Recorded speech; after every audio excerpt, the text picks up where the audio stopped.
Good evening and salutations, my GH fans. Let's start off with Trina and Curtis. Now, Curtis comes to the door, and Trina opens it, and it's very awkward. She's not really making a lot of eye contact with him. She's kind of just like, "Yeah, what?" Like she's not really saying too much. And so Curtis comes in. She offers him like an energy drink and like a snack bar or something like that. I was like, "Boo, come on! He didn't come here to sit there and start eating like college food from you people. Like, what are you doing?" So they sit down. Long story short, Trina doesn't want to talk about it. She doesn't want to talk about the Portia stuff. She doesn't want to sit there and talk about the fact that he could be her father and stuff like that. And at first, Curtis is like, I get it. You don't want to see me and everything like that. Things are kind of weird. But she has sympathy for him. She understands, like, yo, listen, he's a victim of Portia's lies, just like Taggart and just like her. So she's not really upset with him. She just doesn't want to deal with it right now. So she'd rather just sit there and bury her head in like schoolwork and stuff like that. That's pretty much what she wants to sit there and focus on. And when Curtis brings up the DNA test, she's like, no, I'm good. As far as I'm concerned, Taggart's my dad, and that pretty much just kind of ends that. Like, I'm not ready for it right now. And Curtis is like, yeah, I don't want to push or anything like that. But then he proceeds to sit there and start kind of pushing. Pretty much, that's literally what like, I don't want to sit there and do this, but I'm just going to do it for a little bit until I feel like you had enough. And then finally, towards the end, he's like, all right, yeah, whenever you're ready to sit there and, do your DNA test, we'll do it. So it's going to be, it's GH. So they're going to stress this out for as long as possible. Which, you know what? Here's the thing. I get where Trina's coming from because the DNA test is not going to sit there and change anything. Taggart is her father. And even when Curtis was like, yeah, well, I was saying the same thing, and, my dad and stuff like that, I was like, Curtis, this is like two completely different situations. She grew up with a father. You didn't. You had to sit there and survive and be, as strong as steel and stuff like that. She didn't have to do that. So you're pretty much comparing oranges and apples. I think you should leave at this point. That's what I really think you should do. I think you should just moonwalk a little, just go, you know. So while Dante and Jordan are getting a warrant to search for an island, Ava, I don't understand how she convinced this man who literally just practically got stabbed in the gut to get out of bed, get dressed, and move a body. First of all, this dude seems like he's walking totally fine, like he did not just get hooked or anything like that. One second. Honestly, tell you the truth, I thought about that. Even when she was like, "Oh, get dressed, you gotta sit there and move a body." I'm pretty sure he is recovering from the giant hole that he had in the stomach. When Crazy had to decide to hook him. So he's, he gets all dressed or whatever. He's there, and I'm just like, I can imagine if you did have to move the body, wouldn't it be kind of a struggle? I mean, it's not like Nicholas is a lightweight. I mean, granted, Tyler seemed like he was more big boned. And I don't mean like fat or anything like that. Just he seemed like he was a lot more muscular. But even Marcus, I can't imagine moving the body if I'm still suffering from like a huge wound or whatever in my abdomen. But instead of moving the body like they should, getting a heads up from Finn. Hey, Liz is gonna sit there and confess her sins. We should probably get a move on that. No, we're just going to sit there and talk for about 15, 20, 30 something minutes until the cop shows up. And that's literally what ended up happening. They sit there and they dance, well, they sit there and they go through memory lane and everything like that. And then Dante shows up. So he shows up, got a warrant and everything like that. They're going through the place. I'm sitting there thinking, Ava and Austin, should you look a little more worried than that? They don't seem like they're really panicking. I mean, granted, the cops are, even when the cops leave, they're just like, oh, yeah, yeah, what are we going to do? Just like, I feel like they should be freaking out at this point. I literally feel like they should be freaking out at this point, but they're not. And it gets to a point where, towards the end of the episode, they take him to the stables, and they ask Ava, hey, listen, this is padlock. You got a key or anything like that? She's like, no, I don't. All right, cool. We got our own little tools or whatever. We'll take care of this. And they just kind of stand there like they're. I was gonna sit there and tell like a very crude joke, but I just let's just not go there. The point is, they don't look like they're that worried.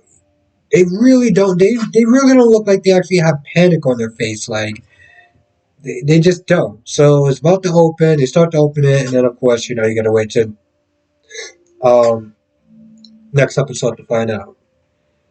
Jordan comes to the hospital to see Austin because he's wondering like what was she doing there at Spoon Island and everything like that. So he goes to see him and he checked himself out and he's like, all right. She's like, all right, let me go see Esme. And Portia's like, hey, we gotta sit there and talk.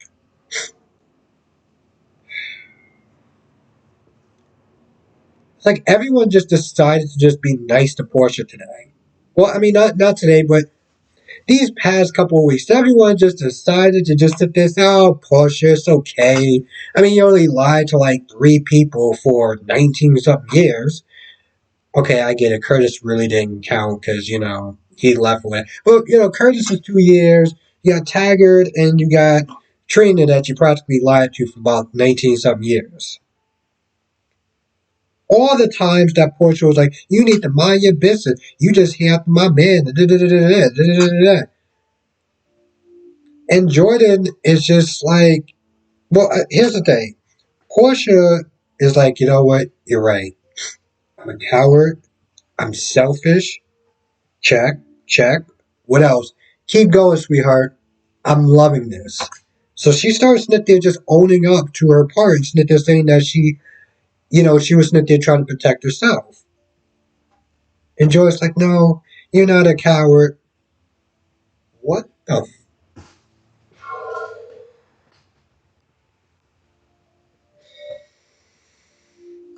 Hmm. Feel like I need something stronger than this.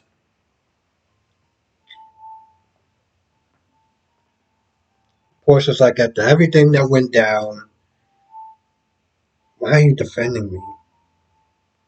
I'm not. I'm like, and then that's pretty much just it just goes downhill from there. I mean, granted, I'm not sitting there saying that she had to be like, I told you so, or anything like that, but I'm like,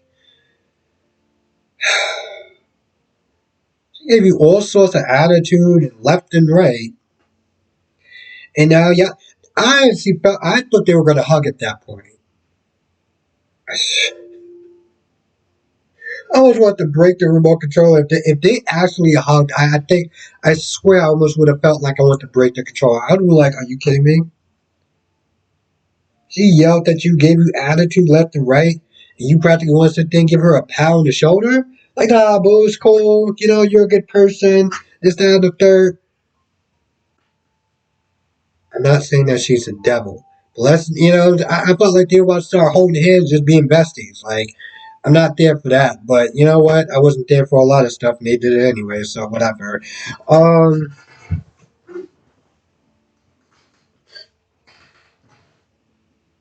so Liz was happy that she told, well, no, Liz was guilty. She was like, well, what's going to happen to Nicholas?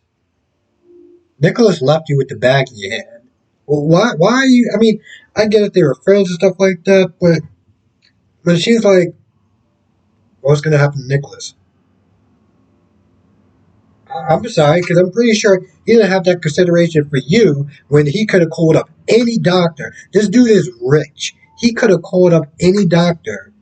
You decide to call Liz. He decided to rope you into something that you can go down for. You can lose your license. You can lose your kids. You can want to go into jail. But you want to sit there and worry about Saint Nick?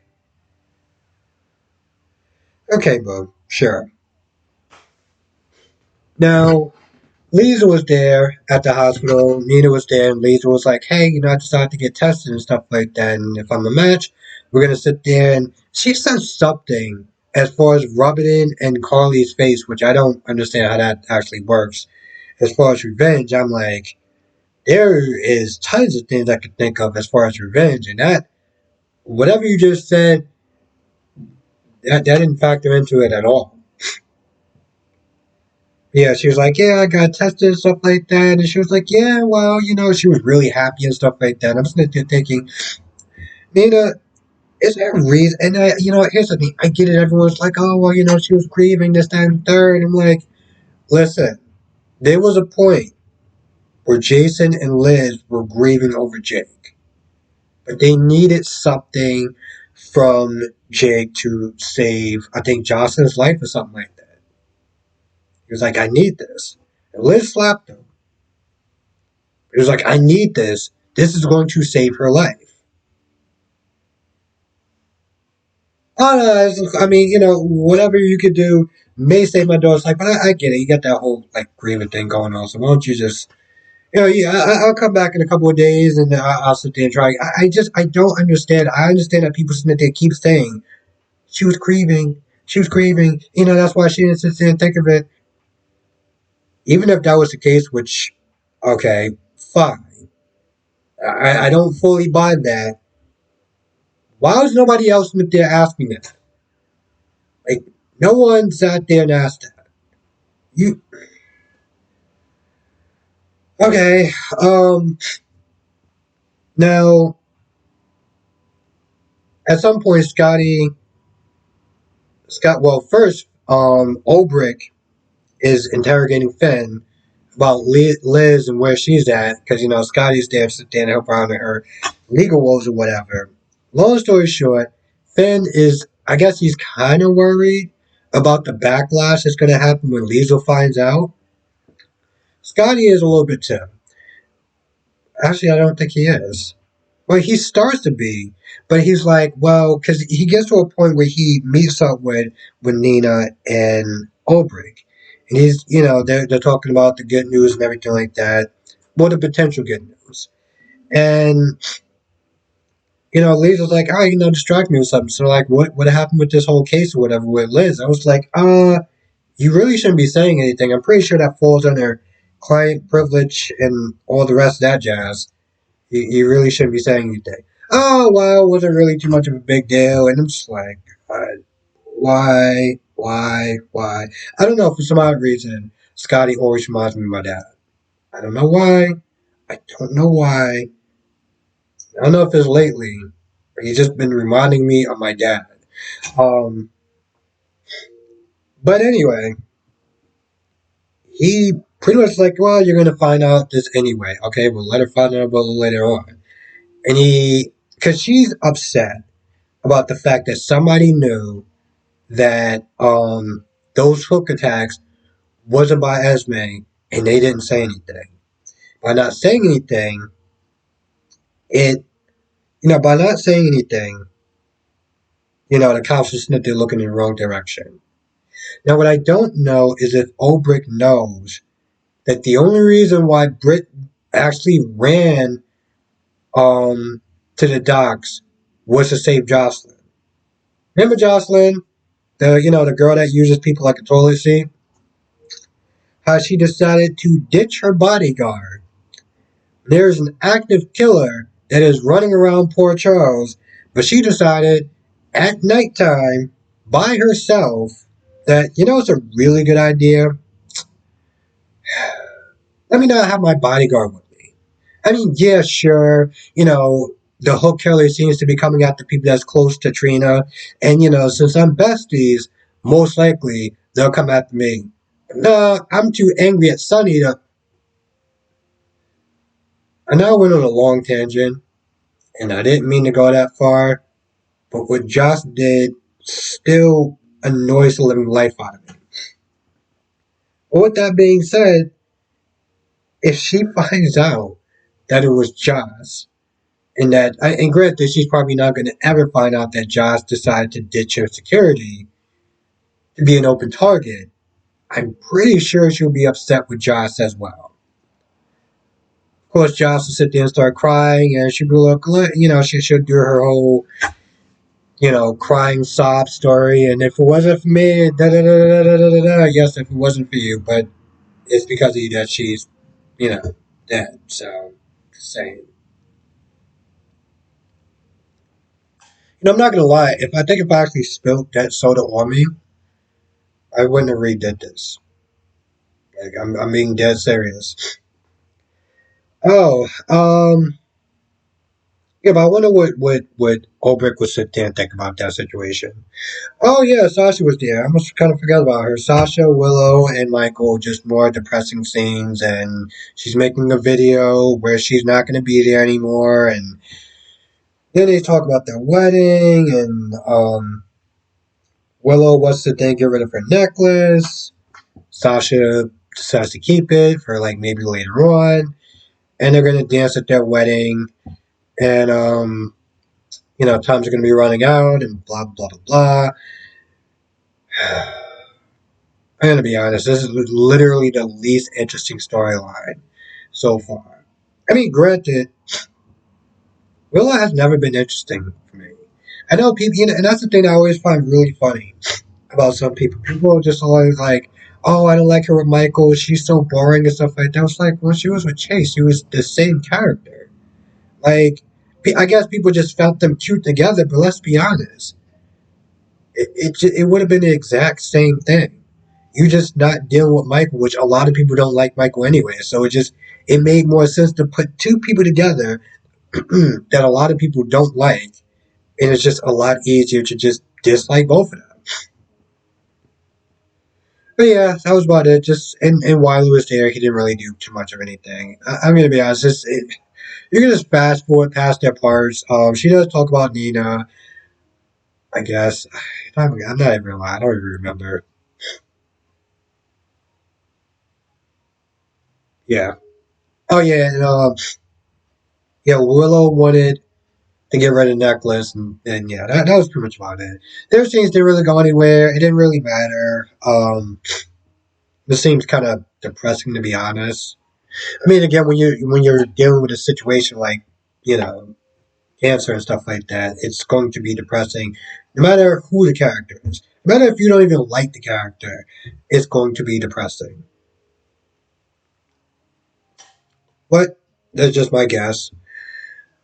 Ulbrich is going to be a match. You're going to sit there and wait to the last possible minute, and then she's going to save her life. You can just move past this depressing storyline. And the sad part is that in some way I'd rather it just be boring than depressing. Like I mean, granted at the same time, I'd rather be mad about a character than a character boring me, right? But at the same time, with Willow, it's like I'd rather her just be boring than depressing. Life is already hard enough, you know. Let me just double check, make sure I got everything. Yeah, I feel like that's about it. I can't really think of anything else that happened. So, with that being said, I'm gonna go. I want to thank you for watching. Be safe. If I missed anything, I will be doing the live stream tonight. So come through, check it out. 8 p.m. Eastern, 5 p.m. Pacific, and we'll chop it up. With that being said, I'm gonna go. Thank you for watching. Be safe, and I will see you in the next video.